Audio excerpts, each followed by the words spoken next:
Welcome to this last video in this series for Transport Fever 2, and what I want to do in this series is like have a bit of a conclusion about the series, the map and how it's worked, and also the mods, and just like have a general wash up over the whole series. Now if any of you managed to get to this video, apologies if I did not respond to any of your comments, because as I said in the first video, this was very much a regular series with me block recording.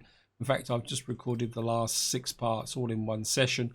So apologies again if you've left comments or you've got a bit frustrated with me not responding and using your comments in the videos. It's just part of the nature of the way I had to record this series, because I was very pushed for time, but at the same time I wanted to play Transport Fever 2. So, and in some ways at that level, I would say, well, while it's been an interesting series to do, but not being able to have the feedback and comment in the live videos is not exactly been comfortable in the way I like to do things. So maybe I will not do it again, but then with the way things are going at the moment, I probably will. But maybe a game like Transport Fever is not the game for that type of approach. Maybe something like Bannerlord or something like that will be more advantageous. And so moving on, the map, I think the map itself worked really well. I really enjoyed having this variety rather than having a flat map, and at the same time having the green just didn't make it look so dull with the brown compared to like the brown dry map which these Mises were taken from. So I think in general principles the map worked pretty well.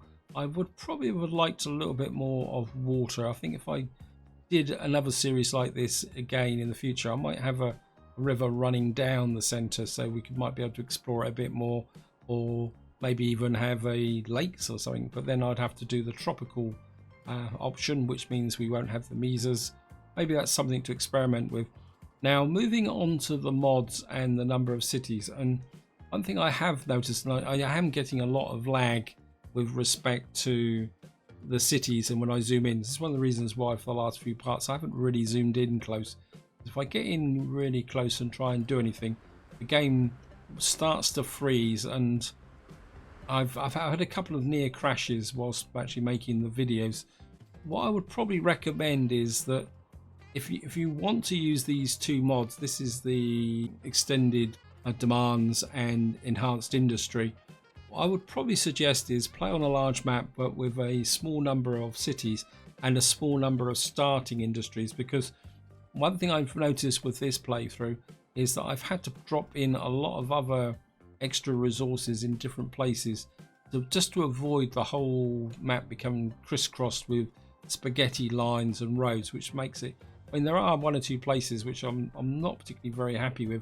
One of good examples here, we've got lines kind of coming out alongside roads overlapping, and I think that is a consequence of having so many cities on the map. I mean, I can't remember now how many. I mean, we got 1 2 3 4 5 6 7 8 9 10 15. We got 16 cities on the map, and when I started the series I thought that wouldn't be enough, but to be honest it's probably too many. I think the series would have gone better with, say, half the number of cities spaced out, so there was spaces in between for industries. I think it also applies to industries as well. If we look at industries, I mean, I won't count them because there's so many of them, and I mean, obviously some of these industries I've had to add in order to keep the economy going, and you can see some of them I never actually connected up here. So we got ones around Bovey Tracy, because they're just in odd places and it's very difficult to get a supply chain. So for here, this actually needs silver bars. Well, if I click on here and go on the suppliers, we look for silver bars. There's only 2 silver mills on the entire map, which is this one here, and well, the other one was off somewhere else, I don't know where it is. And then if you look at this, look at suppliers, all the silver ore mines are around Bewsley. We got one there, and that one there is the one I put in. So there was only one, and then there's another one down here in Sandown, which is a long way away from the actual silver mine. So I think this is one of the disadvantages of using the mods, and And that's why I was saying that you'd probably be far better off starting with a small number of towns and a small number of industries. And then what you can do is, as time moves forwards, you can do what happens in real life, is new deposits are discovered, new industries are set up. And I think that also gives more scope to what I was trying to do here, which didn't really work particularly that well. That was, I was trying to create a distribution production hub here, but I found that it just didn't come together as well as I was hoping for. I mean, it was a little bit of a disappointment, and maybe say on another series I would actually focus that. See, again here we've got a steel mill here, which I've never really used because there are no iron and there. I mean, we got several steel mills, and we got some fish here I could have brought in to supply into there. I mean, some was still possible to connect up, but some of the other resources, like, I mean, one resource I never really used was marble, because the marble has to be worked with the stone, if I remember correctly. If we come over to here, I think is it the Spevik, where's the materials? Yeah, you've got to use marble and stone together, and the marble mines never really fitted, because I think the only other marble was here, and I think we go to the consumers. So we got, yeah, so we got here. So we got that one there. We could have brought in there, but we had no stone, so we could have brought marble in, but no stone. And we got this one down here again by Bovey Tracy, which is again quite. I mean, if I could get a stone deposit by here, and of course this is the one that I put in. So there was only two on the original layout. So yeah, so that's one thing I would recommend. And the other conclusion, I think that's enough talking about the mods now. General conclusions, well, I think overall the map worked well. I mean, I think general conclusions, I think the map worked very reasonably well. I mean, missions are fun. You can see that one of the reasons why you keep international airports well away from the cities are quite important. I mean, if that had been aircraft coming across here, would have had terrible pollution. And I think overall I'm quite happy with the way I generally kept the pollution out of the towns. I think Smethwick is suffering a little bit here. Again, it's a question of managing the trucks. And I mean, Bewdley, I mean, we've got a big red patch up here. I think this area worked very well. I mean, this is going full bore. I mean, and these are still leveling up. Demand's increasing. I mean, this area supplied the goods to a big proportion of the map, and it also acted as an interchange with machines. So machines were being brought up here and then distributed over there. So I think that worked quite well. And I'm not exactly too sure. I mean, Normanton has worked pretty well. I mean, again, it's one of these cities that never really grew. I mean, then again, it never really got any fuel or food in here, or goods. So I suppose it did pretty well, but I suppose in some ways I kind of half neglected Normanton in preference to Hornsey, which you can see this is the difference. Hornsey got a lot of attention, and even though it's not got all the goods it needs, it still grew better than Normanton. I think the other problem with Normanton was having this Mesa here stopped its growth a little bit. I mean, one of the surprise ones down here was Dawlish. Dawlish never really got off the ground.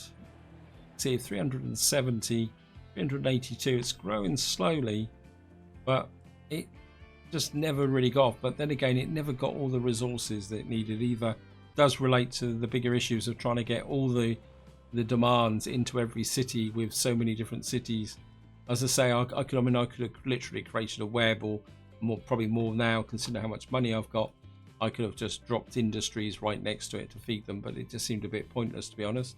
And I think that's about it. We'll just have a quick look at the money. And overall, the income worked very well. You can see here, we've got, at the moment we're earning, what's that, 119 million, 130 million a year. Our total, I mean, the chart shows how the bank balance and the value grew steadily from 1850, and it grew progressively. There was no real down. I mean, the tracks, their total, quite surprising that the total bridges, electric, and you can see the effect of the, not the last video, but the video before it, when I actually got rid of some of the rail tracks. And again, the town growth was pretty steady, but I suppose it's okay. I mean, we didn't get any, well, we got a couple of little flattening off spots and dips. And this is at my headquarters. We got, I mean, we got to a company score of 302. I don't know how well that is. We haven't transported at least 100,000 units of cargo, 100,000 passengers. I'm having a fast vehicle. So yeah, I mean, it's dropped a bit now. So we got no real debts. Cargo's transported the last month, and I think what we can do is just have a zoom in and just have a quick look at company HQ, which is tucked down somewhere here in Wooler. I think this is company HQ here. Oh, this residential building. Oh, it's in here somewhere. I know you're in here. Come on, where are you?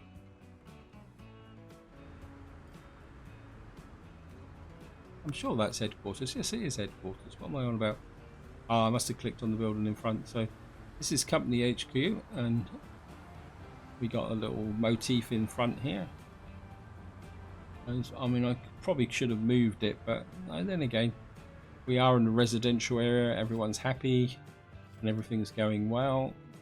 And I think that's just about it for this conclusion video. I don't want to drag it out too much. I just wanted to talk a little bit more generic without actually building anything, because obviously when you start laying out tracks, it becomes a bit of a distraction.